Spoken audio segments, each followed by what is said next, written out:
ओम नमो भगवते वासुदेवाय। स्वागत है आप सभी का हमारे चैनल पर।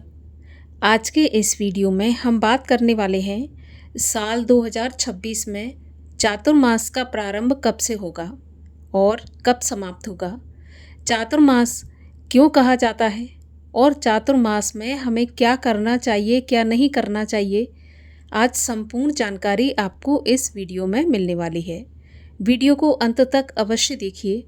जानकारी अगर आपके लिए उपयोगी हो तो औरों से भी शेयर करिए, और अगर अभी तक चैनल को सब्सक्राइब नहीं किया है, पहली बार हमारे चैनल पर आए हैं तो चैनल को सब्सक्राइब करके बेल आइकन पर क्लिक अवश्य कर लीजिए। तो आइए शुरू करते हैं आज का वीडियो। तो देखिए, सबसे पहले तो हम ये जानते हैं कि चातुर्मास का अर्थ क्या होता है। चातुर्मास का अर्थ होता है चातुर अर्थात 4, मास का मतलब महीना। ये वो 4 महीने होते हैं जब भगवान विष्णु अपनी योग निद्रा में जाते हैं, अर्थात क्षीर सागर में निद्रा में रहते हैं। सनातन धर्म में चातुर्मास को 4 महीनों का अत्यंत पवित्र काल माना जाता है। ये समय साधना, व्रत, तप, जप, दान और आत्मचिंतन के लिए विशेष महत्वपूर्ण होता है। चातुर्मास आषाढ़ के शुक्ल पक्ष की एकादशी अर्थात देवशयनी एकादशी से प्रारंभ होकर कार्तिक महीने के शुक्ल पक्ष की एकादशी तक रहता है, अर्थात देव उठनी एकादशी तक। और ऐसी मान्यता है कि इस अवधि में भगवान विष्णु योग निद्रा में रहते हैं और देव उठनी एकादशी पर ही जागृत होते हैं।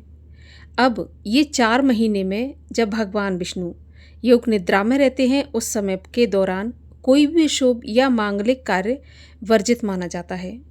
चातुर्मास में सृष्टि का कार्यभार भगवान शिव संभालते हैं। भगवान विष्णु अपना कार्यभार शिव जी को सौंपकर योग निद्रा में जाते हैं।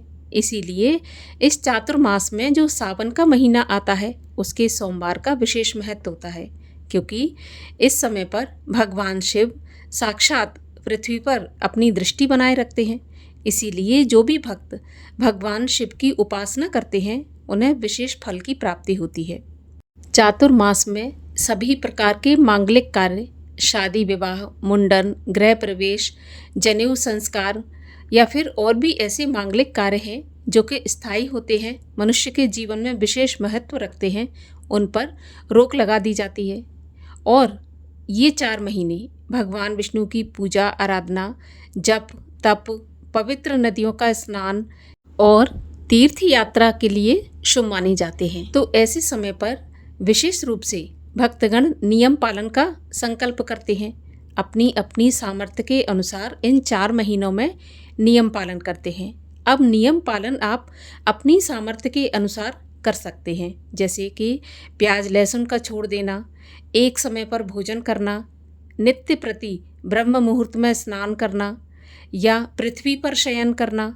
ऐसे छोटे छोटे नियम हैं जो हम भगवान के निमित्त संकल्प लेकर 4 महीने तक पालन करते हैं। इनका विशेष पुण्य प्राप्त होता है।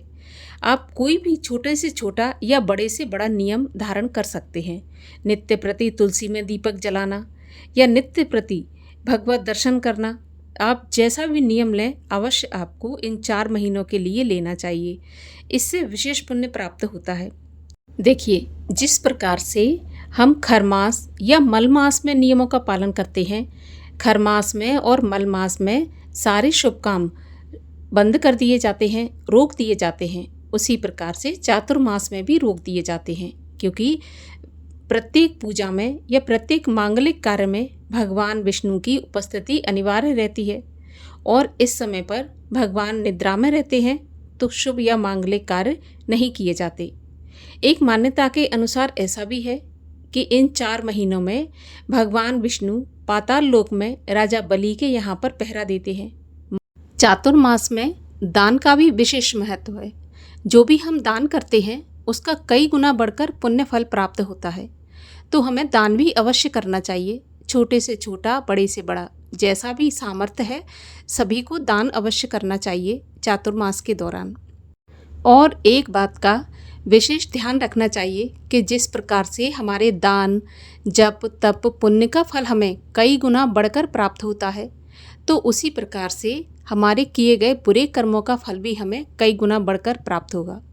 तो जितना हो सके सावधानी से और सतर्कता रखते हुए भक्ति भाव से पूरे चातुर्मास के नियमों का पालन अवश्य करना चाहिए।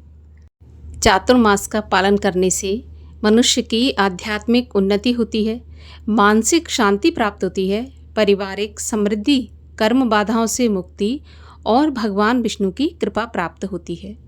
निष्कर्ष के रूप में चातुर्मास केवल तिथियों का काल नहीं बल्कि आत्मचिंतन और साधना का अवसर है। यदि श्रद्धा और अनुशासन के साथ इसका पालन किया जाए तो जीवन में संतुलन और सकारात्मकता का अनुभव अवश्य होता है। तो आइए अब जानते हैं कि चातुर्मास 2026 में कब से कब तक रहेगा। तो देखिए, चातुर्मास का प्रारंभ 25 जुलाई 2026 शनिवार के दिन से होगा और इसका समापन होगा 20 नवंबर 2026 शुक्रवार के दिन से। इस दिन देव उठनी एकादशी होगी। तो ये थी चातुर्मास से संबंधित जानकारी। वीडियो आपको कैसा लगा अवश्य बताइए। अगर आपको वीडियो पसंद आए तो लाइक करके शेयर भी करिए, चैनल को सब्सक्राइब कर लीजिए। मिलते हैं अगले वीडियो में, तब तक के लिए हरे कृष्ण।